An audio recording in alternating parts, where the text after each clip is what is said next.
Assalamualaikum warahmatullahi wabarakatuh. Perkenalkan, nama saya Nur Apipah. Di sini kita akan membahas tentang analisis konsep dan implementasi standar kinerja dalam konteks multinasional.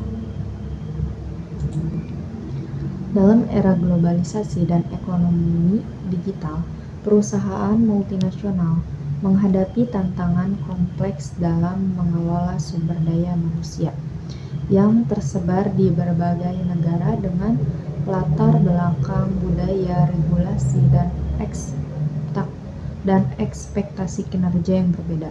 Lingkungan kerja yang produktif dan berkeadilan menjadi faktor kritis dalam mencapai keunggulan kompetitif berkelanjutan. Namun, berdasarkan data International Labour Organization 2023, sekitar 65% perusahaan multinasional mengalami kesulitan dalam menyelaraskan standar kinerja global dengan kondisi lokal, sementara 58% menghadapi konflik terkait ketidakadilan perspeksi kompensasi antara karyawan, ekspatriat, dan lokal. Rumusan masalah: bagaimana standar kinerja yang efektif dirumuskan dan diimplementasikan dalam lingkungan kerja yang multinasional yang kompleks. Tujuan penelitiannya yaitu untuk menganalisis konsep dan implementasi standar kinerja dalam konteks organisasi multinasional.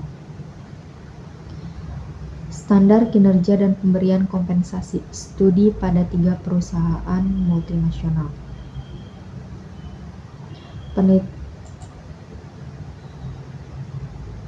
Kajian teorinya yaitu dari teori institusional lalu teori konjensi. Pembahasan analisis konsep dan implementasi standar kinerja dalam konteks multinasional. Standar kinerja dalam organisasi multinasional bukan sekedar alat pengukuran, melainkan sebuah instrumen strategis untuk menyelaraskan perilaku dan hasil kerja dengan tujuan bisnis global. Konsep utamanya terletak pada kemampuan untuk mengidentifikasi ekspektasi kinerja yang jelas, terukur, dapat dicapai, relevan, dan terikat waktu, namun tetap fleksibel untuk diadaptasi ke dalam konteks lokal. Implementasinya menghadapi 3 lapis kompleksitas: kultural, struktural, dan operasional. Dari aspek kultural, organisasi harus menyikapi variasi dalam nilai-nilai kerja, seperti individualisme versus kolektivisme, jarak kekuasaan, dan penghindaran ketidakpastian yang secara langsung memengaruhi persepsi terhadap keadilan dan penerimaan standar.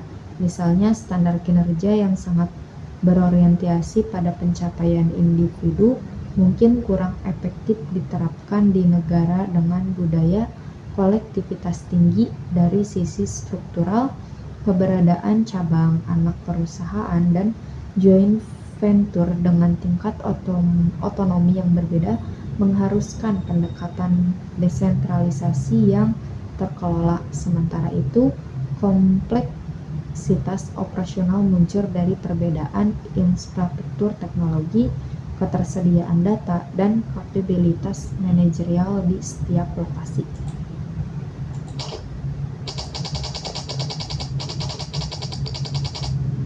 Untuk mengatasi hal ini, implementasi yang efektif memerlukan kerangka kerja yang terdiri dari formulasi kebijakan inti global yang menerapkan prinsip-prinsip dasar dan KPI korporat, proses adaptasi lokal yang melibatkan manajer dan staf lokal untuk menyesuaikan metrik dan metode penelitian, mekanisme komunikasi dan pelatihan multibahasa yang memastikan pemahaman yang sama, sistem teknologi terintegrasi seperti platform performance manajemen terpusat yang memungkinkan pelacakan dan benchmarking yang konsisten sekaligus menghormati variasi lokal.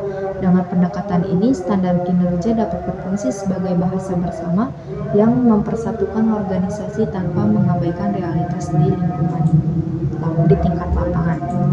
Kesimpulannya, integrasi sistem kinerja dan kompensasi dalam lingkungan multinasional adalah sebuah keniscayaan strategis di era bisnis global. Tanpa memang signifikan, menyangkut aspek hukum, ekonomi, dan yang paling halus budaya.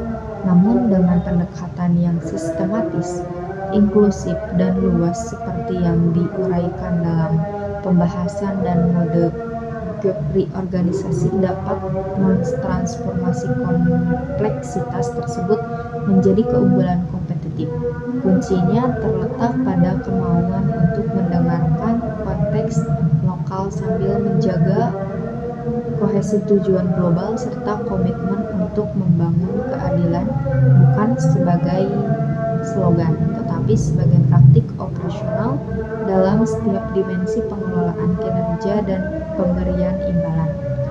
Pada akhirnya, lingkungan kerja yang adil dan terdorong oleh kinerja akan menjadikan magnet bagi talenta global dan mesin penggerak pertumbuhan bisnis yang berkelanjutan. Demikian presentasi dari saya. Mohon maaf bila ada kesalahan. Wabillahi taufiq wal hidayah. Wassalamualaikum warahmatullahi wabarakatuh.